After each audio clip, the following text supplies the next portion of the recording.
안녕하세요. 주식하는 설계사 김병선입니다. 오랜만에 뵙습니다. 요즘 굉장히 많이 바쁘게 살았는데 바쁘게 출장도 많이 다니고 공부도 하고 이렇게 지내고 있었습니다. 어제는 대구로 출장을 갔다가 부산으로 이동해서 상담을 또 하고 하루 숙박하고 오늘 양산에 들려서 기존에 제 계약자셨는데 태아보험 임신하셔가지고 태아보험 설계해드리고 이렇게 복귀를 했습니다.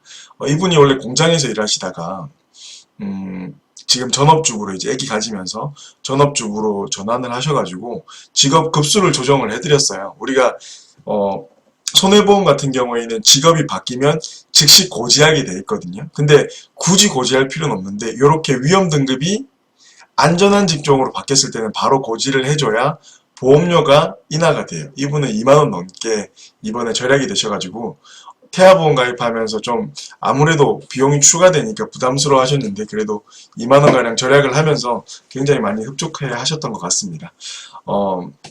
그렇게 이제 해드리고 오늘 이렇게 복귀해서 여러분들과 대화를 한번 나눠보려고 컴퓨터 앞에 앉았습니다. 오늘의 주제는 요걸로 잡아봤습니다. 보험 리모델링이네요. 자, 일단 기본적으로 여러분들께 드리고 싶은 말씀 중에 하나가 뭐냐면 보험 리모델링이에요. 우리가 리모델링이라고 하면 재개발이나 재건축 아예 다 쓸어버리고 새로 리빌딩하는 거랑은 다른 개념이에요.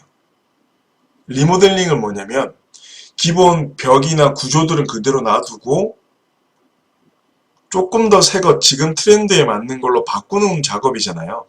보험 리모델링도 마찬가지인 것 같아요. 기존에 있는 특약들을 한번 확인해보고 기존에 있는 보험들을 확인해보고 좋은 점들은 좋은 특약들은 반드시 살리고 부족한 부분만 보완하는 개념으로 접근을 하는 게 굉장히 좋을 것 같습니다. 자, 근데 이 리모델링을 할 때 정말 주의해야 되는 점 세 가지가 있어요. 요거는 여러분들 반드시 지키셨으면 좋겠습니다. 제가 이거 적어 드릴게요. 뭐냐면 첫 번째,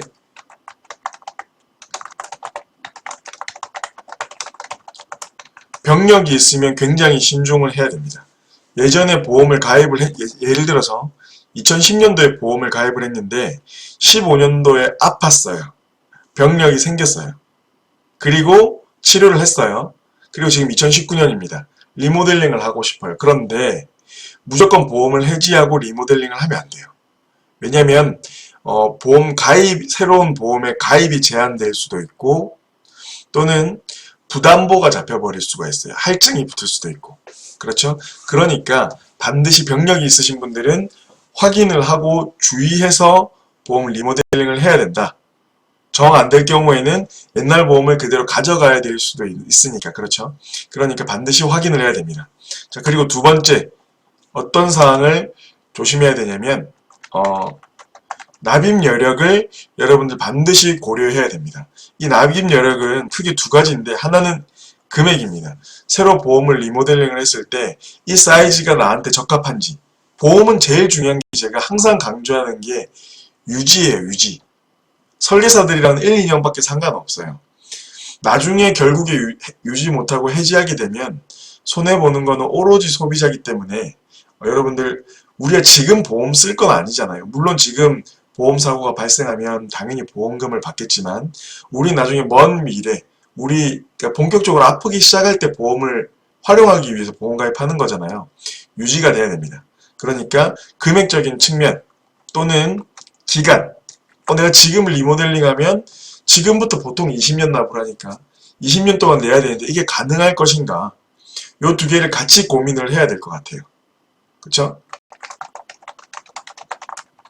자, 그리고 세 번째, 절대 해지해서는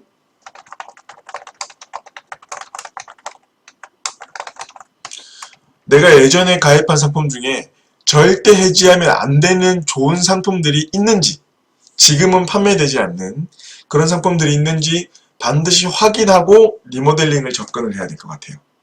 자, 요게 기본 3원칙입니다. 자, 여기 적어 드릴게요.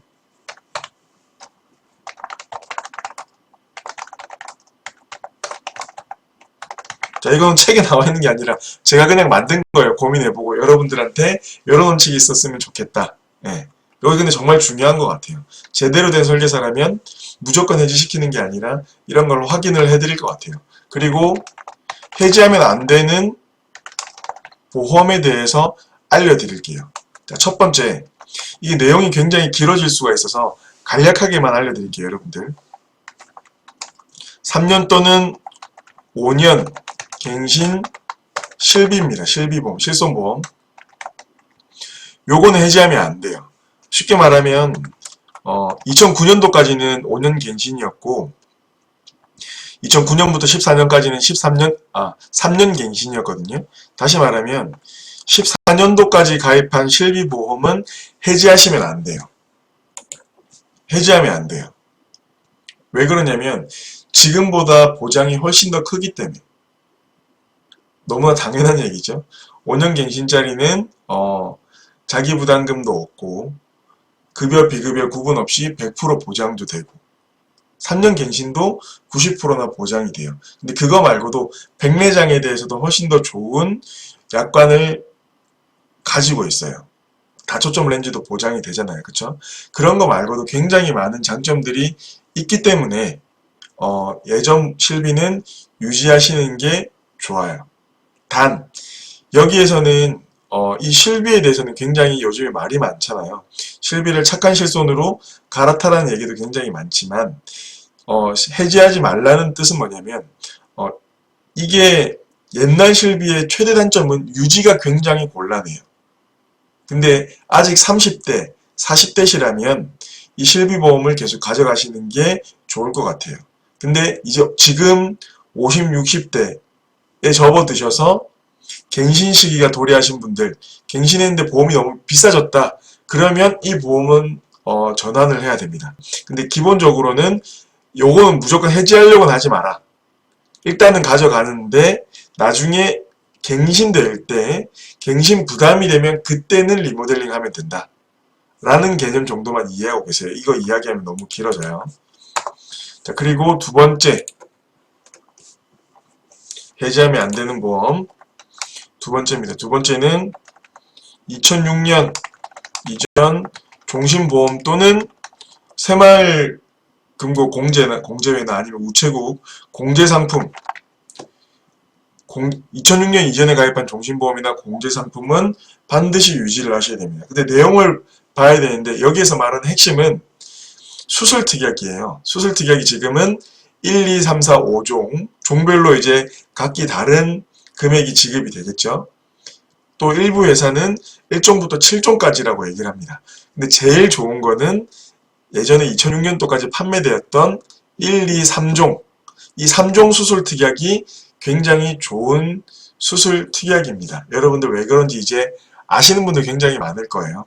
이 종에 치조골 이식 수술이 들어가 있어서 개수 제한 없이 임플란트, 무조건 임플란트는 아니지만 치조골 이식 수술로 해서 임플란트를 하면 많게는 200만원까지 회마다 60일에 한 번씩만 수술하면 80세까지 계속해서 지급되기 때문에 굉장히 좋은 특약이라고 할 수 있어요. 금액도 얼마 안 하죠. 그래서 그 상품은 절대 해지하면 안 돼요. 이거를 제가 해지시킨 설계사들을 너무 많이 봤어요. 안 됩니다. 아시겠죠? 이 보험은 무조건 홀딩을 해야 돼요. 어떤 수를 써서라는.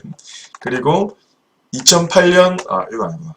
죄송해요. 그리고 갑상선암 그리고 대장 전막내암 유방암 생식기암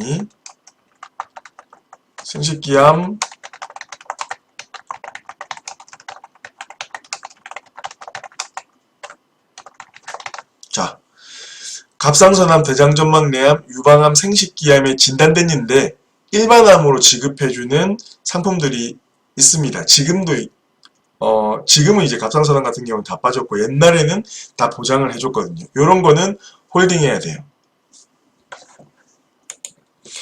갑상선암이나 대장전막내암은 지금 소외감으로 굉장히 많이 빠져있어요. 아직까지 일부 대장전막내암을 일반암으로 쳐주는 회사도 있긴 하지만 보통은 생명보험사들은 거의 다 빠졌고 손해보험사도 굉장히 많이 빠져있는 상태입니다. 그리고 유방암 생식기암은 일반암 진단금의 30% 정도밖에 지급을 안 해줘요. 요즘에는. 근데 예전에는 다 이게 일반암으로 인정이 됐거든요. 근데 이게 왜 중요하냐면 뭐 당연히 보장이 넓어서 중요한 것도 있지만 갑상선암에서 우리가 예를 들어서 림프종, 혈액암이 발견이 됐는데 갑상선암에서 전이된 거예요. 조직검사를 해보니까. 또는 간암이나 뇌암이 발견됐는데 대장 점막내암에서 전이된 암으로 조직검사 결과가 나왔어요. 그러면 우리가 진단금을 받는 거는 약관에 어떻게 써있냐면 원발암을 기준으로 지급한다라고 돼 있어요. 이것도 몇 년이죠? 저 기억이 정확히 안 나네요. 16년이었나? 어쨌든 그때 이후에 이 문구가 들어왔는데 그 전에 문구가 없었을 때에도 원발암 기준으로 지급을 해줬었어요. 분쟁이 굉장히 많았었는데 어쨌든 저쨌든 지금은 소외감으로 분류가 거의 대부분 돼 있기 때문에 원발암이면 예를 들어서 간암에 걸렸어요. 근데 대장전막내암에서 전이된 암이라는 결과가 나왔어요. 그러면 대장전막내암은 소외감이기 때문에 예를 들어서 500만 원이 들어가 있으면 일반한 진단금은 5천만 원 들어가 있는데 나는 원발암이 대장전막내암이기 때문에 500만 원밖에 못 받는다는 겁니다. 그래서 대장전막내암이나 갑상선암 이런 게 일반암이었던 시절은 굉장히 큰 진단금을 상관없이 받을 수가 있는 거죠. 굉장히 중요해요. 그런 것들은 그대로 홀딩을 하시면 좋을 것 같다. 해지해서는 안 되는 보험입니다. 이해가 가시죠? 여기까지 여러분들 어느 정도 이해를 하셨다면 이제 여러분들의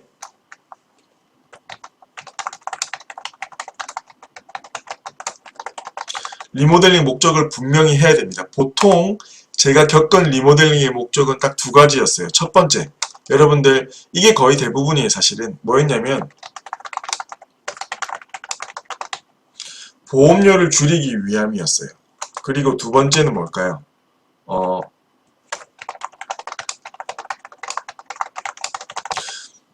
부족한 보장을 늘리기 위해서 나한테 부족한 게 없나? 더 할 게 없나? 보장 공백이 발생하진 않나? 이런 관점에서 연락 오시는 분들이 계셨고요. 여러분이 지금 영상 보시는 분은 어떤 목적인지 한번 곰곰이 생각해 보세요. 자, 첫 번째 목적이라면 보험료를 줄이기 위한 목적이라면 뭐가 가장 중요하냐면 요거예요. 물론 보험이 유지가 중요하지만 그 뜻을 말씀드리는 게 아니에요. 여러분이 이미 보험료를 줄이기 위해 여러분 증권을 한번 찾아보고 열어봤다면 이미 여러분은 보험료를 매월 납입하는데 부담을 가지고 계신 분들이라는 생각을 해요, 저는. 그렇죠. 그러니까 여러분들 증권을 열어서 어떻게 하면 줄일 수 있을까 고민을 하시고 이렇게 영상을 찾아서 보고 계신 거라고 생각을 합니다. 그러면 아무리 저는 이렇게 생각을 해요. 아까 제가 절대 해지 안 되는 보험을 이렇게 세 가지를 말씀을 드렸지만 이랬든 저랬든 가장 중요한 거는 유지예요. 유지. 지금 보험료를 낼 상황이 힘들어서 예를 들어 30만 원이면 30만 원 납입하기 힘든데 너무 좋은 옛날 보험들을 가지고 있어요. 그럼 어떡해. 그러다가 다 해지하게 생겼는데. 가장 중요한 거는 유지라고 말씀드렸어요. 그러니까 보험료를 줄여야겠죠. 그러면 아무리 좋은 아까 제가 말한 절대 해지해서는 안 되는 보험이라고 말씀드렸지만 눈물을 머금고 삭제할 수밖에 없어요. 그 대신 아예 없앤다기보다 감액하는 방향으로 보장을 조금씩 줄일 수 있거든요. 암진단금이 5천인데 4천으로 줄이고 이런 거 할 수 있으니까 그런 식으로 하나씩 전문가랑 상담해서 낮춰가는 게 어떨까라는 생각이 들어요. 가장 중요한 거는 유지입니다. 유지. 알겠죠? 그러니까 이 유지가 굉장히 중요하다는 생각을 가지고 보험료가 이미 부담되기 시작하셨다면 아무리 좋은 보험을 가지고 계셔도 줄여나가는 그래서 조금이라도 유지할 수 있는 방향으로 생각을 하시는 게 좋을 것 같고요. 자, 부족한 보장을 늘리기 위해서는 일단은 어떤 게 필요한지 알아야 되겠죠. 자, 이 1번, 2번 둘 다 기본적으로 보험의 큰 틀을 알아야 돼요. 그래서 제가 여러분들한테 보험의 큰 틀을 한번 알려드려 볼게요. 자, 보험에 가입하는 목적은 우리가 감기나 뭐 뼈가 골절됐을 때 치료하려고 보험에 가입하진 않아요. 물론 그것도 보장은 돼야 되겠지만 우리가 월납으로 10만원, 20만원 작아 보이지만 토탈 납입하는 금액으로 치면 웬만한 자동차, 중형 자동차 값 나오거든요. 많게는 BMW나 벤츠 자동차 값도 나와요. 완납으로 치면.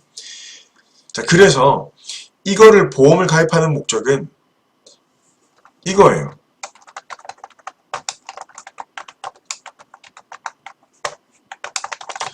큰 질병이나 큰 사고에 대비하기 위함이에요. 돈이 많이 드니까 결국에는 무슨 말이냐면 비용 문제입니다. 내가 돈이 없을 때는 치료를 할 수 있게 해주고 그리고 돈을 저축을 해놨을 때는 이 저축한 거를 지켜주는 게 보장자산, 보험의 역할이라고 생각을 해요. 이게 가장 큰 틀이에요. 그러면 어떤 비용, 큰 질병이나 사고가 생겼을 때 비용은 어떤 비용을 말하냐면 첫 번째 의료비입니다. 두 번째 생활비예요. 세 번째 간병비입니다. 요거 세 가지예요. 이 세 가지의 범주를 벗어나는 사람은 없습니다. 자 그러면 가장 기본적으로 우리가 나무라고 생각을 보험이 나무라고 생각하면 이 나무 기둥이 어떤 것 가장 중요한 이 기둥이 뿌리는 일단 어쨌든 기둥과 뿌리가 되는 이게 뭘지 한번 생각을 해볼게요.